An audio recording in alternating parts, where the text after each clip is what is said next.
علی ان کی شادی ہوئی اور ان کو شادی کے کمرے میں داخل کیا گیا کہ حضرت جائیں. جب وہاں گئے تو وہاں دیکھا کہ سجی سنوری دلہن بیٹھی بیچاری، شادی ہوئی تھی. تو انہوں نے کہا تو کون ہے؟ کہا کہ حضرت میں آپ کی بیوی ہوں، ہے نا، میں آپ کی شریک حیات ہوں، بھائی بیوی ہوں. تو پیر صاحب نے کہا کیا اللہ کی بھی بیوی ہوتی ہے؟ اعوذ باللہ. اس پیر نے کہا کیا اللہ کے بیوی ہوتی ہے؟ اتنے میں جو کامل اس کی طرف آنکھ اٹھا کر کے دیکھا تو وہ عورت جو ہے جل کے خاک ہو گئی، انگار ہو گئی، جل گئی، یعنی تاب نظارہ نہ آ سکے. اور اس طرح اور پاکستان میں اس کا مزار موجود ہے اور میرے پاس حوالہ موجود ہے، میں انشاءاللہ تعالی اگلی مجلس میں لا کے بتاؤں گا. تو بھائی یہ شیطانوں کے چہرے ہیں جن کو دیکھ لیں تو یعنی یہی دنیا ہی میں وہ جل جائیں. ان کی تو اللہ وحدہ لا شریک کا چہرہ، اللہ کے رسول صلی اللہ علیہ وسلم نے فرمایا ہے کہ قیامت کے دن جنتی اللہ کا چہرہ دیکھیں گے. اللہ اکبر. اللہ کا چہرہ دیکھیں گے اور اس طرح سے دیکھیں گے. اللہ کے نبی صلی اللہ علیہ وسلم نے صحابہ سے فرمایا کہ اس طرح تم اللہ کو دیکھو گے جس طرح تم بھرے چاند کو، بدر جو قمر ہوتا ہے چاند ہے نا، خوب شباب پہ 14ویں کا جو چاند ہوتا ہے، اس چاند کو دیکھ رہے ہو. فلا تضارون ولا تضامون، یعنی تضامون کا مطلب یعنی ایسے دیکھو گے کہ یعنی جیسے تم یہاں مل مل کر کے دیکھتے ہو ایسے نہیں، بلکہ آرام سے اللہ کو دیکھو گے. اور جس طرح چاند کو دیکھتے ہوئے تمہاری آنکھوں کو کوئی تکلیف نہیں ہو رہی ہے، یا دیکھ رہے اوپر تو کوئی چاند کو دیکھتے دیکھتے بعد آدمی مین ہول میں بھی گر جائیں، ٹکراؤ بھی ہو جائے، لیکن اس وقت قیامت کے دن اللہ کے نبی صلی اللہ علیہ وسلم نے فرمایا اللہ کو دیکھو گے تمہیں کوئی تکلیف، تمہیں کوئی مشقت نہیں ہوگی. اس طرح اللہ کے چہرے کو دیکھو. تو میرے بھائی اللہ کا چہرہ تو وہ ہے جس سے مومنین کی روحیں خوش ہوں گی اور آخری وہ اللہ کا مرحلہ ہوگا. یہ شیطانوں کے چہرے ہیں جنہیں دیکھ کے انگار لگ جاتی ہے. یہ جہنم میں بھی ایسی ہی انگار لگے گی انہی سے. قرآن کا مطلب کیا ہے؟ قرآن کا مطلب، قرآن کا لغوی معنی ہے پڑھنے کی. قرأ یقرأ کے معنی عربی میں پڑھنا. اور قرآن کو شرعی زبان میں، شریعت کی اصطلاح میں قرآن اس کلام الہی کو کہتے ہیں جو اس وقت ہمارے ہاتھوں میں بین الدفتین یعنی دو جلدوں کے درمیان کاغذوں کے اوپر یا چمڑوں کے اوپر یا کسی چیز پہ جو لکھا ہوا ہے اس کو قرآن کہتے ہیں. ہاں، یہ ہے قرآن کا مطلب. آپ نے اطیعوا اللہ و اطیعوا الرسول والی آیت پڑھی. اس آیت کے مطابق وَأُولِي الْأَمْرِ مِنْكُمْ آج کے دن کون ہے؟ وَأُولِي الْأَمْرِ مِنْكُمْ آج کے دن کون ہے؟ ڈھونڈیں کون ہے بھائی اولی الامر منکم. آج آپ مملکت سعودیہ عربیہ میں ہیں، یہاں کے اولات امور ہیں، یہاں اولی الامر منکم ہیں. آپ سمجھ رہے ہیں؟ جو تمہارے اوپر حکمراں ہیں ان کی اطاعت کرو، ان کی تابعداری کرو. اور ایک بات یہ بھی یاد رکھو، اللہ کے رسول صلی اللہ علیہ وسلم نے فرمایا ہے کہ لا طاعۃ لمخلوق فی معصیۃ الخالق. اللہ کی نافرمانی میں کسی مخلوق کی اطاعت واجب اور فرض نہیں ہے.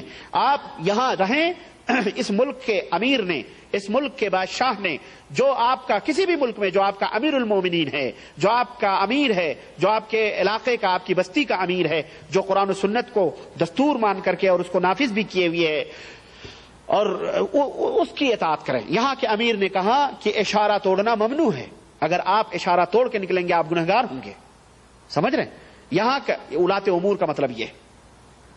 اگر یہاں کے امیر یہ کہیں کہ تم زناکاری کرو تو یہ اطاعت حرام ہے، اس کی اطاعت کرنا. کہ نہیں بھائی اللہ نے کہا ہے اولات امور کی اطاعت کرو، چلو سود کھاؤ، چلو حرام کھاؤ، چلو زنا کرو. نہ، اللہ تبارک تعالیٰ نے فرمایا لا طاعۃ لمخلوق فی معصیۃ الخالق. اللہ کی نافرمانی میں کسی بھی مخلوق کی اطاعت نہیں ہے. سمجھ آئیے آپ کو؟ تو جو قرآن و سنت کے مطابق، اب کچھ معاملہ یہی معاملہ آئے گا، کچھ معاملات جو اللہ رسول کے ہیں یا نہیں ہیں، امیر نے حکم دیا.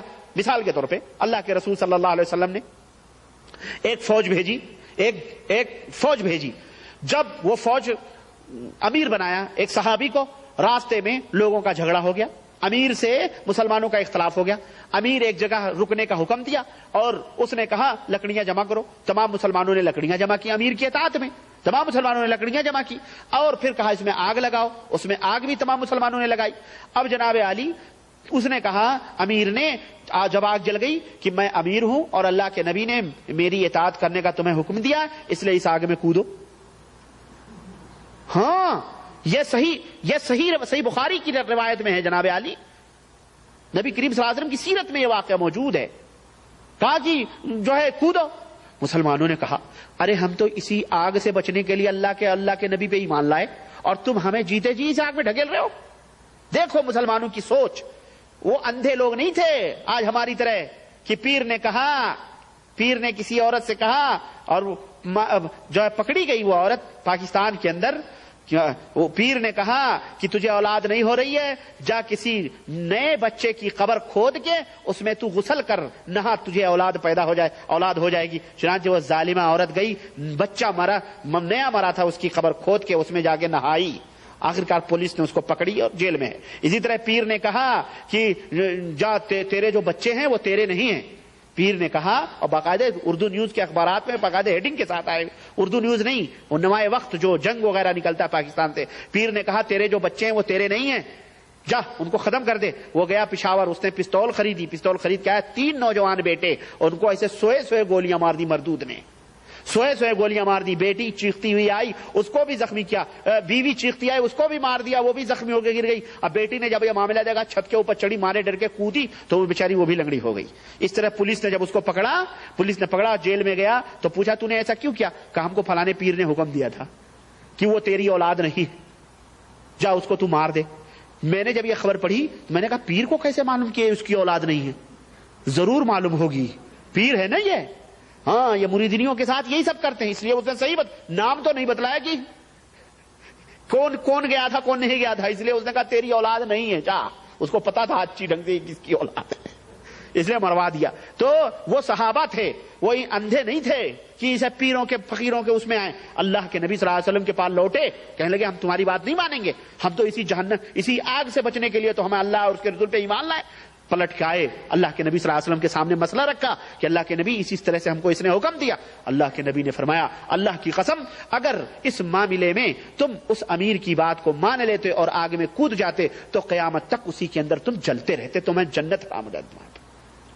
اللہ اکبر. میرے بھائی میرے عزیز، یہ ہے اصل چیز، سمجھ رہے ہیں؟ تو اولی الامر میں حکمراں، اولاد امور جو ہیں، جو قرآن و سنت کے دستور کو نافذ کرتے ہیں، ان کی اطاعت کرنا. یہ نہیں کہ ہمارے وزیروں کی یا اپنے ملکوں کے پارلیمنٹ کے لوگ جو ہیں ان کی اطاعت کرنا کہ سود بھی کھاؤ، سب کھاؤ، چلو نہیں. جہاں تک جائز حد تک ہے وہاں تک آپ ان کا تعاون کریں، جہاں حرام ہے اس کا بائیکاٹ کریں، بات خلاص، اس کو نہ مانیں. اچھا یہ بھی ہو گیا جناب. جنتی جماعت پر قلم سے اور زبان سے جہاد کرنا فرض ہے. اسی انداز میں آپ نے بتایا تھا کیا جہاد بالسیف یعنی ہتھیار سے کرنا بھی ہر ایک پر فرض نہیں؟ بے شک جہاد بالسیف ہم نے یہ بھی بتلایا تھا کہ زبان سے جہاد کرنا جنتی جماعت کا فرض ہے، قلم سے جہاد کرنا جنتی جماعت کا فرض ہے، اور تلوار بھی میں نے بتلایا کہ ضرورت پڑے گی تو دین کو غالب کرنے کے لیے تلوار سے جہاد کرنا جنتی جماعت کا شیوا ہے. یہ میرے بھائی بے شک فرض ہے یہ تلوار سے جہاد کرنا، اور ضرورت پڑے گی تو وہ بھی آئے گا معاملہ. دوران نماز اگر کفیل ہمیں کام کی ذمہ داری عائد کرتا ہے جو بے حد ضروری ہے، تب بھی ہم ان فرض نمازوں کو دیگر فرض نماز کے بعد یا پہلے ادا کر سکتے ہیں؟ کیا تفصیل بتائیں. آپ پہلے فرض نماز ادا کریں جو اللہ کا فرض ہے، اس کے بعد بندوں کا فرض ہے. اگر وہ کچھ لڑتا ہے بھڑ جائیں، آپ اس سے ہرگز نہیں مانیں گے. کیوں؟ اللہ کا حکم ہے، پہلے اس کو پورا کریں، پھر افیل کفیل کی بات آئے گی. اور ایسا کفیل کمینہ ہے جو آپ کو نماز کے وقت کہے نہیں نماز چھوڑو اور یہ کرو. ایسے لوگ اگر پکڑے جائیں گے تو ان کو 2 کوڑے مارے جائیں گے حکومت میں. ایسے لوگوں کو پہنچائیں آپ. اچھا جناب علی، وصلی اللہ علی نبینا محمد وعلی آلہ وصحبہ اجمعین. والسلام علیکم ورحمۃ اللہ.